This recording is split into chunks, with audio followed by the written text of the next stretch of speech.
Hello, everyone. Thank you for coming out.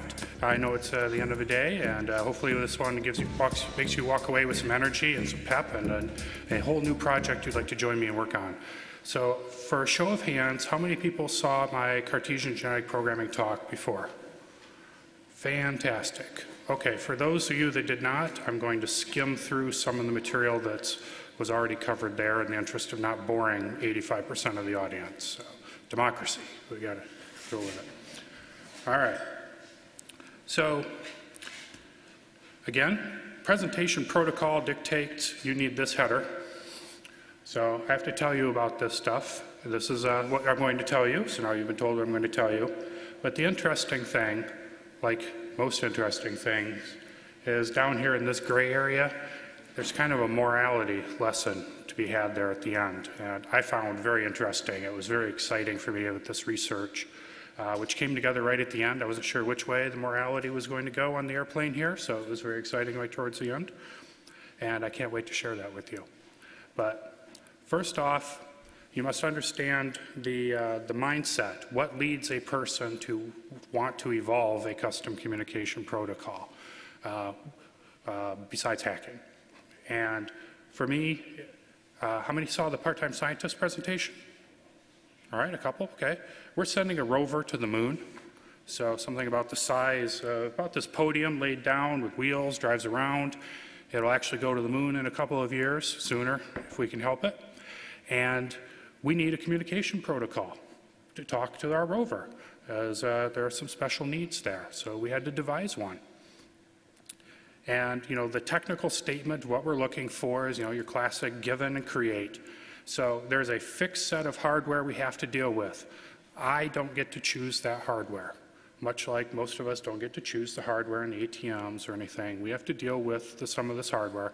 I work with somebody who can choose hardware right here in the front row, so you know I'll direct negative questions to him. We have video and data telemetry streams coming down from the moon and being received at large satellite dishes on Earth. And on Earth, we have human drivers sitting there, and they're watching this video and this telemetry about temperatures and batteries, and they're sending up commands up to the rover. So we have two types of data coming down and one type of data coming up. So we have different, you know, essentially three distinct sets of data streams that have to flow here. And our technical comp sci, make my college professor proud, is we need to make a finite state machine to do application and network layer control for a symmetric transceiver that's identical on Earth and the moon. All right? So we're building a transceiver, we're building a finite state machine, and we had to deal with these three separate things. It's not quite that simple. We can't just sit down and sketch it. We have some constraints. First off, a major option for us in this thing, in this contest to send a rover to the moon, is to use the public airwaves, ham radio, amateur band radio, which means we must be open, published protocol, cannot use encryption. Every one of you in here must be able to look at any packet we get and be able to decipher it and tell what was in it. We also have very long latencies. It takes a second and a half or so for light to get from Earth to the moon and then the response to get back. And that doesn't sound so bad, but try remote controlling a car where your eyes are blindfolded and you have 1.5 seconds to 3 second delay from the time you say turn left to the time you see it bump into the wall because you did it at the wrong time. It's a little tricky, but it is part of the protocol we must deal with. Our packets are very precious to us. When they leave that rover, they represent an investment in energy that we could have used to move that rover or to maintain the temperature on the battery and let the rover survive longer. We chose instead to put that energy into the radio communication system for that one packet. So we have to be very careful with what packets we send. We can't send every packet 10 or 20 or 30 times just to make sure it gets there. We have to be careful, and if we lose too many packets, we won't be able to prove that our rover was there or that it drove far enough on the moon, and we lose 10, 20, 30 million US dollars. So these packets are very precious to us, but we can't send too many of them because energy is precious too. Bandwidth, infinite bandwidth? No, not in the infinity of space. It's limited, and it's saturated with the video stream that's mandatory to win the prize. So we've already saturated that. And once our communication packets get down to Earth and they end up these big dishes, maybe down in Australia, maybe in your backyard, they're going to get tunneled through somebody else's protocol and wind up at a central station. And TCP/IP is not an option for us. Basically, connection-oriented protocols aren't really an option. It's because maintaining that with the latency just works out to be really bad. So I know how to do this process. You know how to do this process. You sit down with everyone involved and you debate. And you come up with a design and you debate it. And you come up with a design, you debate that, and then somebody brings up the debate you had last week about last week's design. And you just keep doing this cycle. I love math equations for simple things humans do, so that's a shameless math equation. There aren't too many of them in this. So once your arguments settle down, and you're not really debating algorithm anymore on the protocols, you're debating timing statistics, you're debating parameters, knobs you can tune and adjust. Great, then you just build a parameterized algorithm where you can plug and play these parameters. Maybe you pound define them in your code, and you just do a little one-off simulations to see how it's running. That works for about an hour. And you start emailing people, and they're like, oh, what about this combination? What about that combination? So you're like, okay, fine. We're going to try all combinations. So you end up with big arrays, and we've got more arrays than the stuff we tried. Big arrays of parameters you can try. And I'm sure anybody had to do this kind of stuff? A couple hands, fantastic. Thank you. I'm not alone. I love this conference. So you end up sweeping through all of these, and you've got to do them at random, and you do these parameter sweeps. And this is good for about a day until you realize my computer's busy, and I'd like to play games on it. There must be a faster way to get this.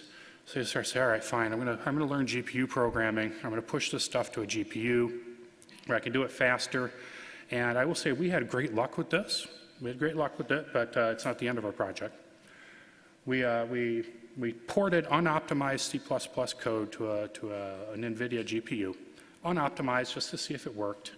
And it was kind of interesting is that 1 second for a simulation outside of the GPU, 700 seconds for that simulation on the GPU, which normally a 700 to 1 slowdown is pretty miserable, right? But you can do so many of them at the same time on the GPU that it netted a 7 times speed up, which was cool. So now I could let the thing run for a weekend or so, and I came out with all the simulations we needed, which is great because then I could turn into my boss and the rest of the group, hey, look, we've got results. We can stop arguing. We're almost done with this project. Not done with the presentation, nobody leave.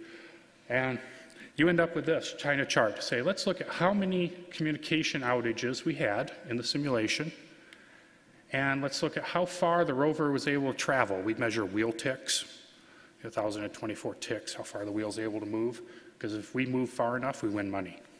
So wheel ticks, very important mission parameter for us. And then we start to say, okay, if I send you a packet and I don't hear back from you in 5 seconds, I'll send it again. So that's our timeout. Or I could wait 30 seconds. Which of those leads to a better mission? And if you've got really terrible communications, they're about the same. If you've got pretty good communications, you want short timeouts, and you can recover. But now we have numbers. No more gut feel, numbers. And we can move on. And I thought we were done. I was pretty pleased with that. We've got 20 or 30 pages of these graphs and some recommendations for all the parameters. Like, okay, hallelujah, done. Wait.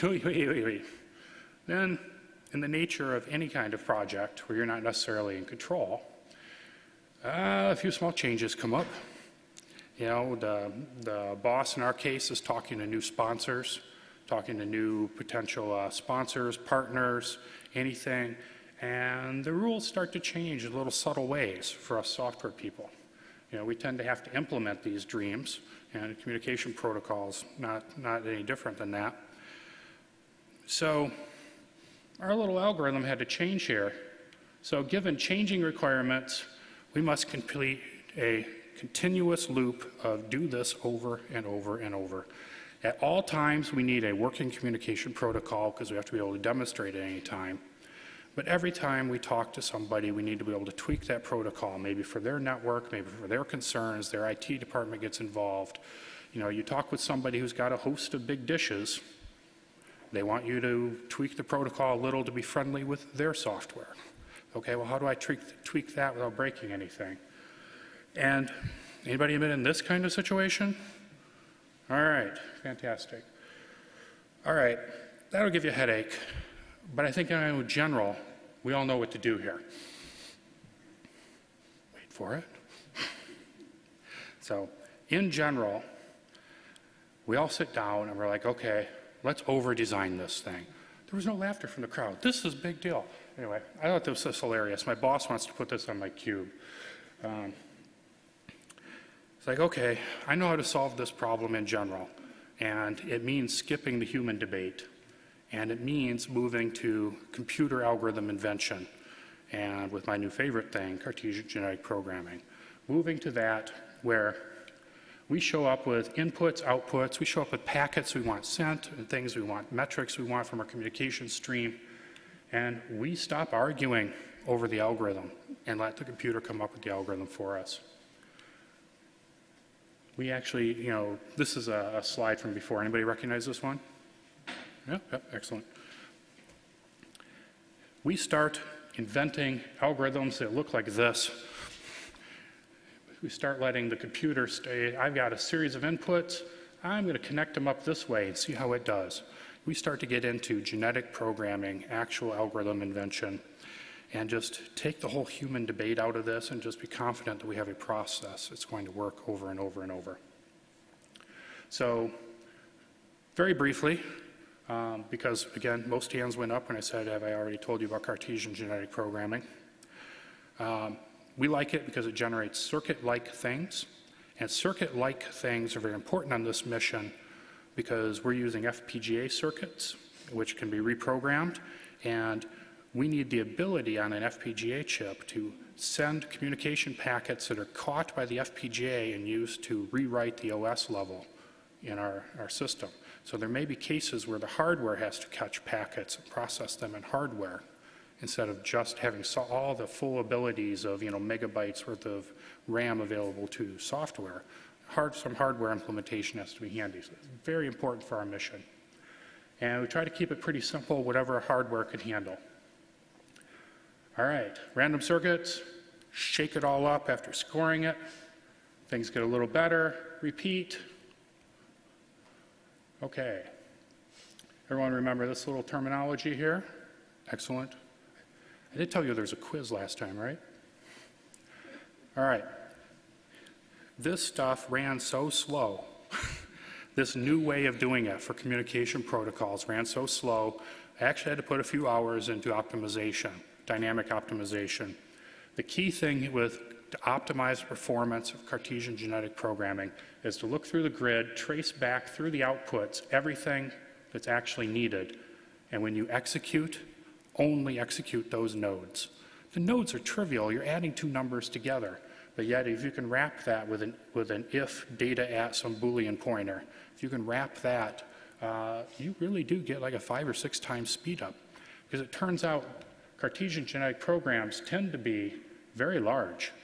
You know, they find that researchers say 4,000 nodes will evolve faster and better solutions than, say, 500 nodes, even though they may have the same number of active genes at any given instance in time. It's something about the search algorithm. So this is critical for speed-ups. So we will skip that little bit of code overview where I show you individuals, which is really just an array of floats, how they're executed. Optimization is pretty simple. That'll be in the code that's released for this project. And let's get more to goals of the attacker. Let's start talking about the simulation we have to do, the things that are really different than what you saw maybe at the prior presentation. The attacker's got some serious goals. We need an attacker in this mission because we have to say, we have to know. We're talking public, which means anybody in this room, including me if I was bored, could try to mess with this mission. And we have to say, what are the attacker's goals here? First and foremost, the attacker's trying to take over the rover. If the attacker can drive that rover over a cliff, they only need to give one command. Get a command in there to get it over the cliff before we can get a command to it telling it to stop, and they win. All right?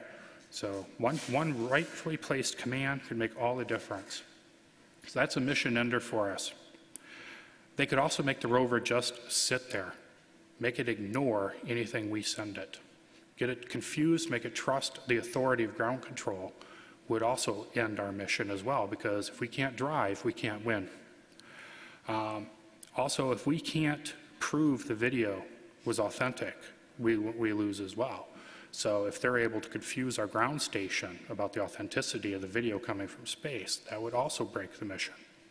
Other high risks are confusing the human drivers with false telemetry. They might still rely on the video, but if they're looking at the data, the AI on the ground, making risk assessments would be questioning what the humans are trying to do, and we'd have to switch over into a total manual mode, and that gets really dangerous. You could also delay execution of rover commands, which would bake the rover in the sun before it got far enough. So there are some bad things you can do here. So armed with those goals of the attacker, we created a discrete event system simulation, which sounds fancy, and I will show you the code to say this is really simple, trivial code, and I hope all of you are engaged enough to try it. A queue of events, actually ended up implementing it not even as a queue, because you end up don't needing the new and deletes if you can avoid that. A set of actors on stage taking part in the simulation, and just a few little details about packets. For simulation purposes, a packet is a payload of data. It's a command it's a lump containing a command or video or telemetry. That lump has an ID, so we know which lump it is. It's command number 7000. And then it's a series of header control flags that tell you what to do with that and whether that's authentic or not. And it's also a signature, like an error recovery signature, And we also introduce outer space. So we've got the transceivers we're building, we've got outer space, and we've got the attacker. Outer space is kind of interesting. I tried this simulation without outer space, or I should say with a perfect outer space that just no attacker, and it just let packets flow. And I would be embarrassed to call that code, because what came out of the system was essentially, trivial. If true, blah, you end up with nothing that would pass any kind of robustness. So at a minimum, we found that you need some kind of at least trivial attacker, in our case outer space, in the simulation in order to evolve a communication protocol. And we gave this one the ability to just lose packets. So hey ground control, I got this video. Ground control, I never heard it, never got it. We can replay. Space could cause a data packet to somehow get echoed around and have ground control see the same video frame twice, or the rover to see the same command twice. The rover might also see its own video packets coming back, echoed back to it. And any of these packets anywhere at any time could be corrupted, but some potentially even beyond the ability of whatever forward error correction is put on the packets. So space plays dice, but is kind of harsh on the packets. So next in the structure of our communication system, as we look at the transceiver as a set of chromosomes, Cartesian Genetic Programming chromosomes, but they're really actors. So when the simulation says, I have a video packet that has to go, okay, this guy, data ready to transmit, that actor is going to be engaged, and that packet will be presented to the actor, and the actor will tell us what control flags to put in the packet, whether or not to even send it. And then likewise, when data comes in, how to deal with it, including the choice of whether to accept it or reject it. So you don't have to accept every command that comes in, you can just discard it. And then we gave also the ability to have a queue of command packets, up to 10 command packets, some small hardware thing. And if any of those sit in that queue for too long, then those get expired. Because it turned out adding that saved a whole lot of mental hassle about how to figure out how to evolve that functionality. So there's still a little hand of God that had to be dipped into the evolution there. Wanted to point out some feedback from the last one, Cartesian Genetic Programming, is that we made heavy use of chromosomes in this case. A key tenet of genetic programming is the copying of partial solutions from one generation into the next. So don't just take the best one and move it forward. Take some part of one that wasn't so good and move it forward as well. And Cartesian genetic programming does that through the use of its chromosomes. We used the complex chromosomes from the prior lecture to really accelerate this. They're scored separately, promoted separately, and you end up making super individuals at next generation that contain the best way of doing everything. Don't worry, I'm building to that gray moral in the gray area here. Stay with me. All right, so our attacker is almost Superman. Our attacker is co-evolved. Every time the transceiver gets a chance to improve, so does the attacker. So they are neck and neck for as much computation effort as available. Our attacker has full knowledge of that packet structure, so there's no reverse engineering the attacker has to do here. Our attacker can crack our private keys. We presume that if an attacker has seen a certain number of video packets, that they will be able to reverse engineer the private key used to create and sign those packets. So I think consider that a worst case. No matter how many bits we want to put that in, we assume the attacker can crack that and has a large bank of computers trying to help them with it. We assume that the attacker sees every communication between the ground and the rover. You cannot hide anything from this attacker. However, the attacker cannot be man in the middle. We are sending through space to dishes on the Earth. The attacker does not have a satellite that can block those signals and retransmit them. So man in the middle is not allowed in this scheme. It would be interesting to see what could come up with, but it's not something we simulated. The attacker is able to send to the moon. The attacker is able to send to the ground stations, although there is a risk when sending. If an attacker were to send through radio to a ground station, the ground station would recognize that it did not come from the moon and that it was from an attacker, and you may have to move shortly because somebody is going to start tracking down that transmission. So when an attacker transmits to the ground station, their best bet is physical attack on the network lines and to inject packets in that way, not to transmit them over the radio. Okay? But we assume that the attacker has that advanced ability to get their packets into the data stream as if they came from the moon. So I consider that Superman. Perhaps other people know other abilities the attacker should have, but I think that's a pretty harsh attacker to evolve with. Furthermore, the attacker we consider is stateful. So it sees every packet and then it makes the decision to send a packet that goes out. And who would I send that to, or should I even send a packet? It maintains a full state machine for itself, as well as has a timer, so it can get poked even when there isn't a packet arrived. That allows it to launch a denial of service attack. The attacker is also very large, computationally large, which is why these simulations run so unbelievably slow.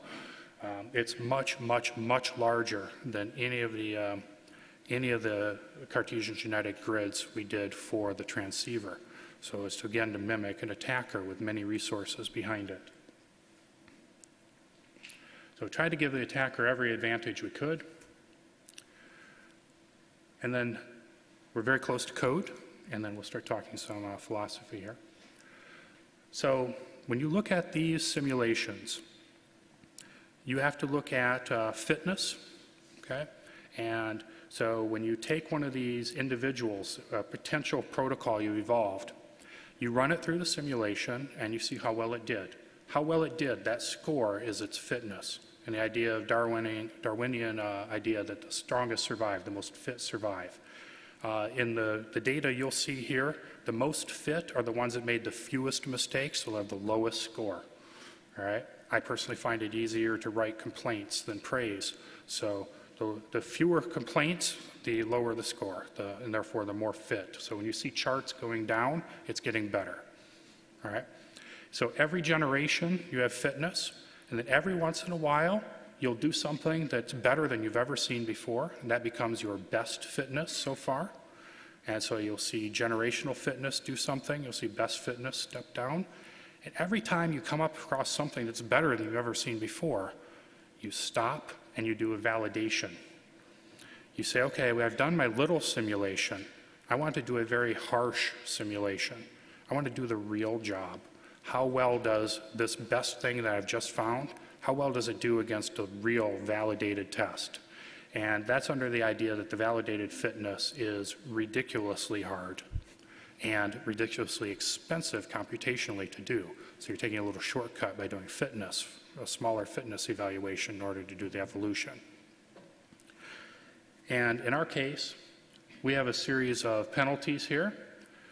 So if I'm the transceiver and I get a packet in, I'm like, hey, I like this packet, but it's signed with the wrong key.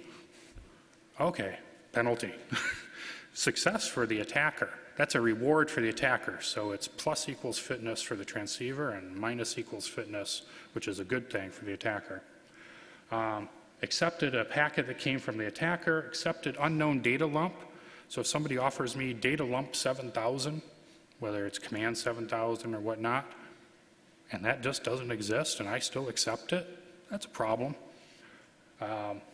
If I accept a command more than once, that's not necessarily a mission ender. If I say accept the turn left command, command number 7000, turn left, accept that twice, that's not necessarily a mission ender because somebody might still be able to write a little code to detect that and only execute that command once, but it's still a hassle they have to deal with, so there's still a penalty there. Likewise, if I turn back every packet, I say, well, I'm doing terrible by accepting all this stuff, so I'm just going to close the door. Well, that's still a bad thing. There's still a penalty there. And so forth. Oh, and the attacker, we spank the attacker every time this transceiver does something right. Anytime a valid command actually got through, we tell the attacker, you did something wrong, you can do better. So I will say this list was not the list we first started with, and that we had to evolve during this. Okay, there are some tips about this. One very important thing is, remember I said we have to validate when things go, when you come up with something better, you have to do some validation. This is the type of chart you'd want to do, is you want to do a whole bunch of probing runs, and then you want to look at the fitness and validated fitness who come out of those. And you need to make sure they are correlated. It doesn't need to be a nice straight line, okay? It doesn't get all straight liney down here, so don't worry about that fit. But it is a monotonically increasing thing. It does have a good Spearman's fit. It's important to say the little tiny fitness that I run is well correlated to the much more expensive validation that I run, because if things validate well, then I'll accept that into the mission. So overall things you want to look at is, well, can you evolve a communication protocol with Cartesian Genetic Programming? Is it robust? I mean, is it actually useful? And if you had to do it again, can you do it in isolation? Do you have to have only poor signal quality like outer space? Was that enough? Or do you have to have an attacker? And kind of interestingly, if you had an attacker, does an attacker evolve faster than the communication protocol? Does one win? Is there a winner here? That would be of interest. All right, so I want to show you some code quickly. How are we doing on time? Oh, sorry. Sorry, I don't have my watch. You have, now Bill asked you this question in 5 minutes. Okay. So main loop. Yeah, I should have bookmarked these. Okay, so ready, blah, blah, blah. So your structure is you have an experiment, of course, and your experiment, here we go. Your experiment contains, a nifty little run. You want to run your experiment. You're going to run an experiment, you create a series of worlds. And in each world, you assign it a program to run for packet received, data ready, packet expired, and an attacker. And what you want to do is combine every attacker with every individual. So if you have 4 attackers and you have 4 individuals up here, you've got 16 worlds you need. And then you need to do these worlds a whole bunch of times because it's stochastic. It's got to be random. We'll talk about that, why that has to be a little later. So it has to be random, so every pairing has to have a whole bunch of runs to go with it. But each one of those runs is a world. That structure seemed to work pretty well. It kept the code easy to write. And anybody use OpenMP? Am I the only one who uses OpenMP? Anybody use that? A few people? Okay. It's a super simple way of getting parallelism in your code. This little pragma says do this for loop, everything in here, as many cores as you have on your processor. So in my case, this will run 8 worlds at a time. And you turn it off for debugging. Now it runs 1 world at a time. You can deal with your pointer problems. In my case, I had a lot of pointer problems debugging through this, so narrowing it down to 1 world was very helpful. So execution's pretty simple. And then it's a matter of just going through and totaling up the fitness. For each of the worlds that you ran, how well did these things do in each of the worlds? Well, you know, in the first world, the data ready, hey, I've got data, I want to send it out, that little program, that logic, might have done terrible, but the received one did pretty good. So you need to add up all those fitnesses, get them averaged out, little cleanup,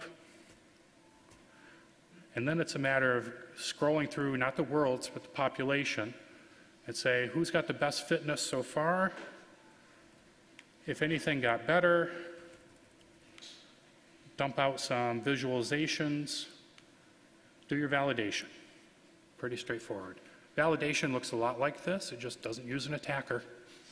Validation is outer space on steroids. That's just noisy. I mean, it has almost, you know, a 70% chance of echoing packets and corrupting packets. It's just the worst possible static you could imagine on the line to see how many commands can I actually get through there. So pretty straightforward stuff there. All right. So can Cartesian genetic programming make control logic? Yes. This is control logic for data ready for just one of the random examples we ran. This is an absence of an attacker. Yes. Absence of an attacker. And it's pretty straightforward once you get the hang of reading it. So my inputs are the state machine for the transmitter, the shared state across all chromosomes, the data type that's ready to be transmitted, the sequence number that would be assigned to the packet if one got sent, and the oldest sequence number that's sitting out there that we've not heard back from. So if we've sent 100 commands and we haven't heard about command 12, that sequence number would be out here. And then we're told, okay, update your own state, update the shared state. How do you want to sign this packet? And then give me two control flags you want to put on the data packet. And then hopefully that'll be received and decoded by the outside. You've got some real garbage in here, I will admit. There's some junk. So normally what you would do if you were to convert this to real code, you would auto-generate this into, say, C code, and then run that through, let the C code compiler tell you that transmit state greater than transmit state is always false. And then adding 0 to that doesn't do anything, and -0 doesn't do anything. So this is always going to shove a 0 to the shared state. So you'd let the compiler deal with that. That's nothing you have to bother writing, as long as you realize there's a next generation you do as code generation. Contrast that with control logic when you have an attacker. So much bigger. To the point we had to get a little squinty. I'm sorry I couldn't fit it all on there. It was either that or cut off some of the spaghetti down here. There's a lot more control logic, you notice. Same size Cartesian genetic grid in both cases, but more control logic evolves in the presence of an attacker, which I found interesting. Just aesthetically, I find it more interesting. There is a There's a lot more uses of ors, there's some ands, there's some greater thans in here. I do find there's sort of a propensity to use constants, like this is testing to see if oldest sequence is greater than the constant 7. That's a little red flag to me about further research being needed, and that to me says this thing's memorized something about the number 7. There shouldn't be anything magical about a sequence number 7 in a valid simulation. So there's a little unexpected, undesired memorization going on here, but it was getting close. Some tips when doing this, and I'm building, we're getting close, is you need to randomize everything, because these little buggers will memorize things you don't expect. Like I first wrote the simulation, every sequence number started at 1, and I intentionally just coded in, I took all randomness out, and I just said, you know, I'm going to skip whatever the second command being sent is. I'm just going to skip that and throw that away. These little buggers memorized that state machine instead of a generic communication state machine. They memorized that, okay, sequence number 3 needs to be or sequence number 2 needs to be retransmitted, and didn't really do anything else beyond that, which was smart on their part. It's the minimum logic. It's technically correct. But I asked it the wrong question. We had I know of a cat that wanted treats, and the treats were in the cupboard. So it would stand there, and you would open the door and it wouldn't move, so it would get hit in the head as the door opened. Well, the thing learned that if it didn't get hit in the head, it didn't get treats. No, the same kind of strangeness. It didn't learn what you thought it would learn. So, but when you started randomizing those sequence numbers, and start randomizing the gap between sequence numbers, so it doesn't go 1, 2, 3, it might go 1, 20, 22, 50. You start randomizing those, then it starts to evolve more general purpose things, because you didn't realize you were presenting it with something it could lock onto. At the same time, you want to reduce randomness in your fitness functions, because fitness will vary all over the place, and you might accidentally pick somebody who did well this time simply because the dice were in their favor.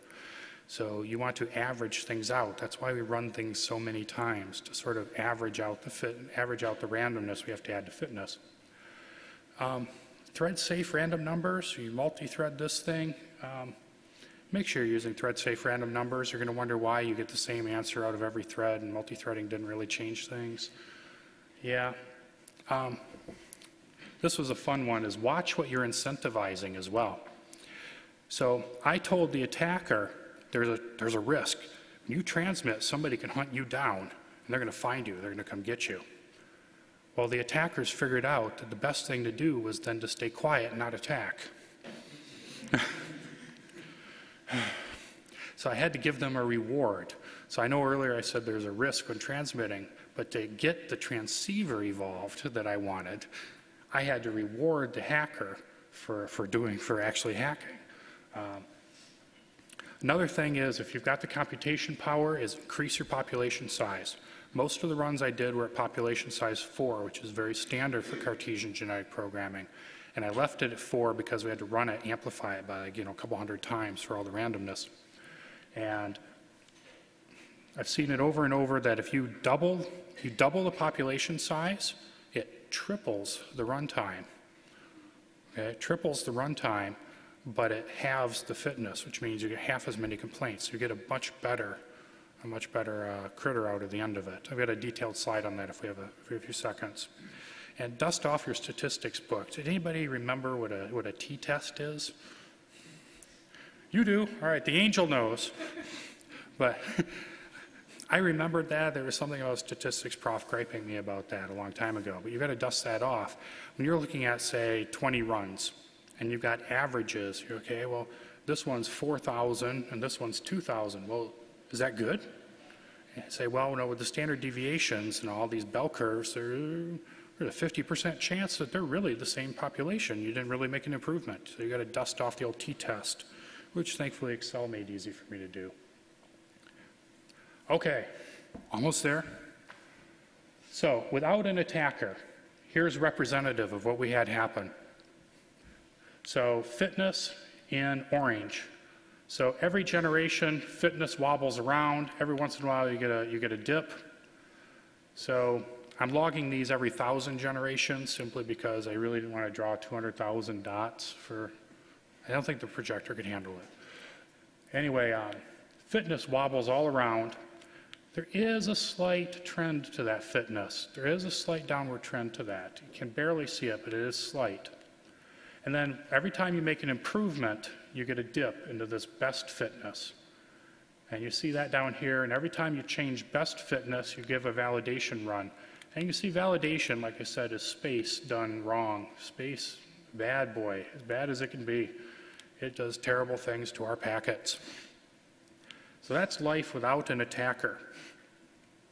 Here's life with an attacker. So this 30,000 mark right here, about where our fitness was there, average fitness is way up here off the screen. I had to trim it or we wouldn't be able to see any of the detail down here. Okay, this thing does, an attacker changes the landscape about generational fitness. Okay, it changes it drastically. However, notice our best fitness is still down here in the 10,000 range, and our validated fitness is still around the 30,000 range. Still around the 10,000, still around the 30,000 range, which is interesting, which is very interesting to me. And we're co-evolving an attacker, and it's clearly much worse than outer space. I mean, it's clearly doing terrible things, and yet we're still ending up with a pretty good product coming out of the end. So I thought that was very exciting. Then I asked, does an attacker help the process? It certainly changes the process. It changes what we get out because we have 50% more active genes in something that evolved with an attacker. So it's a more complicated program. And when we apply our statistics tests, we do see that the best fitness coming out with an attacker, this is technically a different number according to the old t-test. These are a different distribution. At first I looked at that and I'm like, oh, well, okay, I guess attackers make things worse.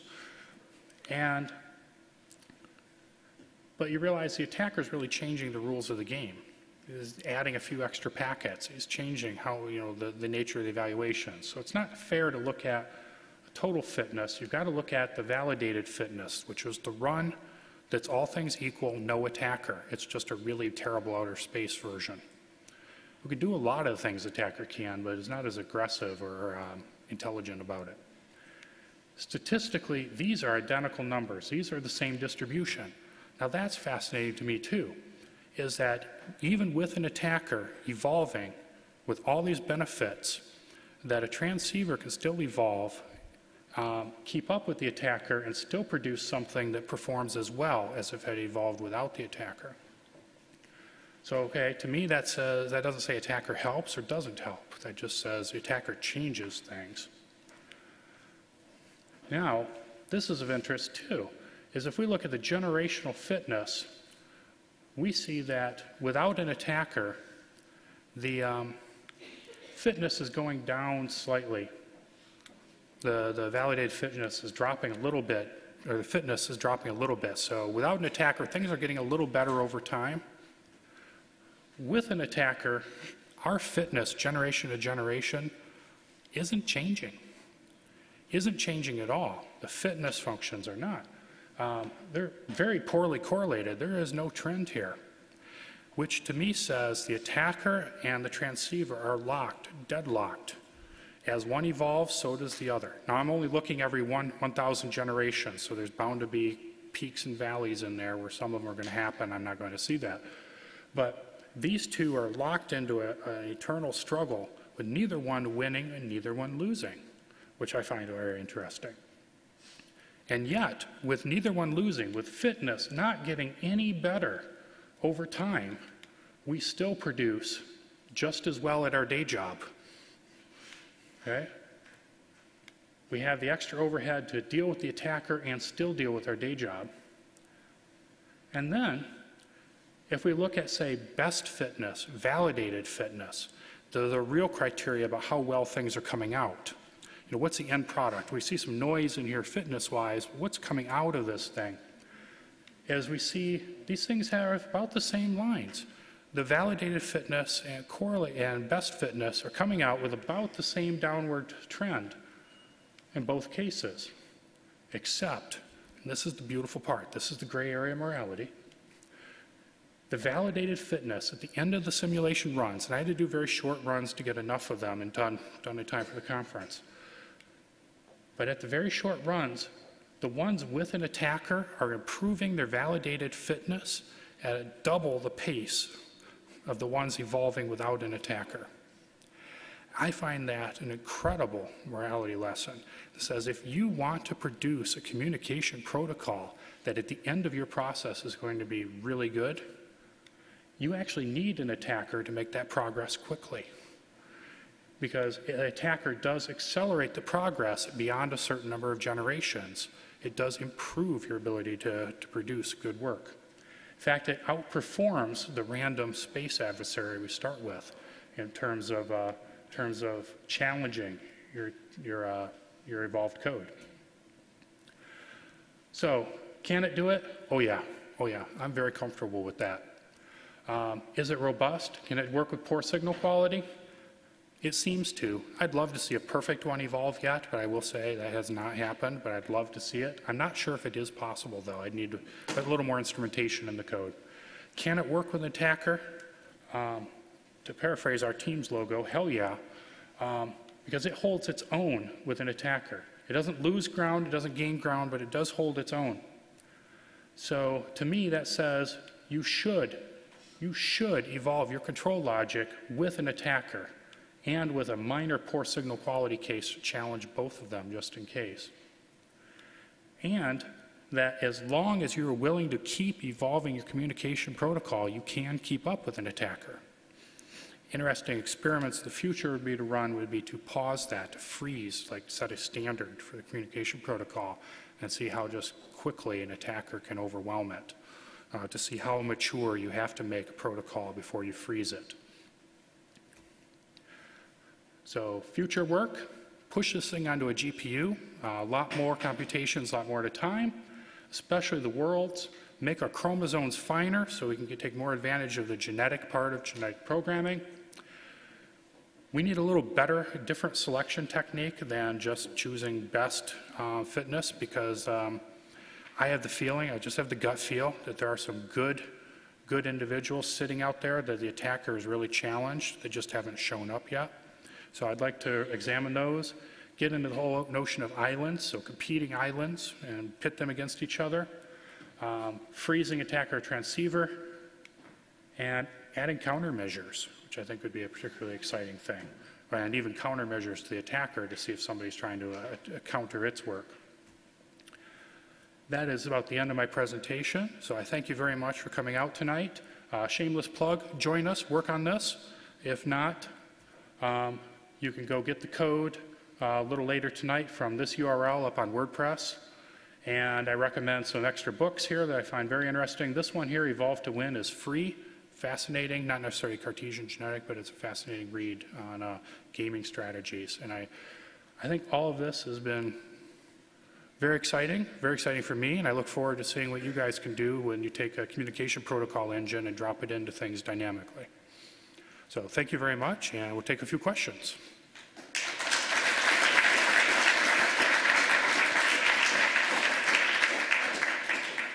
And please remain seated till we finished. And he has some more T-shirts to give out. Swag. So, yeah. So the first question comes already from the IRC.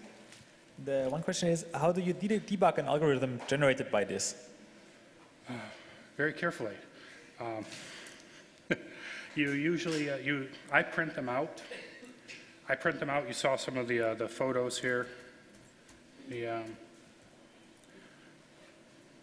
I might print that out to trace through that by hand, but in general, you need to run it through the simulation.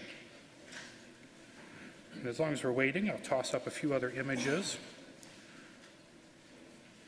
So here is a packet received program that was evolved for the transceiver. And here is an attacker's program. The attacker gets pretty vicious. All right, that was a good question. How do you debug this? And you really need to trust your simulation. You do some test runs. Maybe remove randomness. Can't give you a T-shirt. Sorry, it was a good one though. He needs to come down if he's here. Okay, next question I think was here.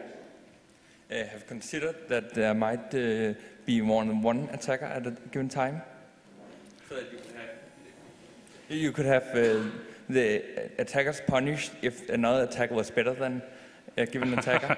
No, I've not considered a community of attackers. I presume that the attackers would pool their resources for cracking keys as opposed to launching multiple independent attacks. However, the system being chromosomes, with an attacker just being a chromosome, you could easily launch as many of those as you need and add them to the system. That would be very interesting to see if multiple attackers can actually swarm it. That would be fascinating. Join me. Download, write, join. Wear this while you do it. Yeah, go ahead. I was wondering if you had tried your generated attackers against your manually created protocols from your initial attempts. No, I have not. The code bases are so wildly different. The manually created one actually has fairly poor support tools around it, so I haven't been able to really fit that in. I'd love to, though. Next question. That was great. I love that one. Can we get this back to you? Oh yeah, I will. When I'm in the area, I would say. Out of T-shirts, sorry. Hello. You mentioned that power is very precious on the rover. Yes. And obviously the complexity of the circuit is going to be proportional to power usage, presumably. Yes. And that the circuits with an attacker are about 50% more complex. What are your thoughts on that trade-off, and is there any scoring in there based on complexity? It's a necessary evil. We have to plan on at least one governmental attacker on our mission to the moon. Large resources. I think it would be irresponsible not to plan on at least one attacker, taking a run at it. So it's a necessary evil. I would love to cut the resources down, but no luck. More questions? There's one here in the back. Do you penalize code complexity in the... That is a common thing to do in Cartesian genetic programming, is to count the number of active genes as a penalty. And it's been found through other experiments, in the books I've read and such, that you don't want to do that until you've achieved a perfect execution or near perfect execution. So I have a provision in the code to say if you ever execute perfectly, all data gets through perfectly, no doubles, no nothing, then to include the complexity as a penalty. But don't kick that in prematurely. And before the attacker, that would happen. That would kick in. After the attacker, it hasn't happened yet. But it is important it is an important tool to have in there. A simple little if case. It's easy to add. You're evolving the attacker and the communication protocol together. Yes. Does this mean that a later evolution of the communication protocol can be attacked by an earlier attacker? Because the attacker, well, you are playing the evolved version of the attacker against the protocol, so maybe an earlier version can attack it. Yes, that is a potential risk, is that an earlier attacker would have a different algorithm the attacker gave up on and that the transceiver is now vulnerable to. And I think perhaps the suggestion that was up here of trying multiple attackers would help address that, potentially saving old versions, randomly sampling old versions of the attacker and reintroducing them into the population would help. But I don't want to do that until I get this ported to a GPU. I have to be pragmatic, but that'd be very helpful. But yeah, it's a vulnerability. More question? Please raise your hand so that I can find you. There's one moment, please.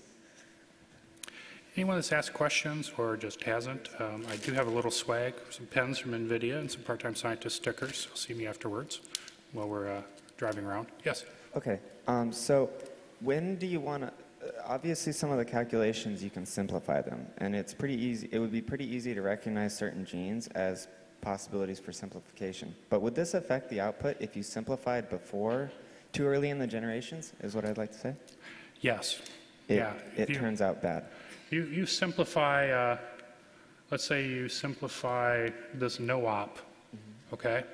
Remove this no-op entirely and just route this one over to here and remove that gene entirely.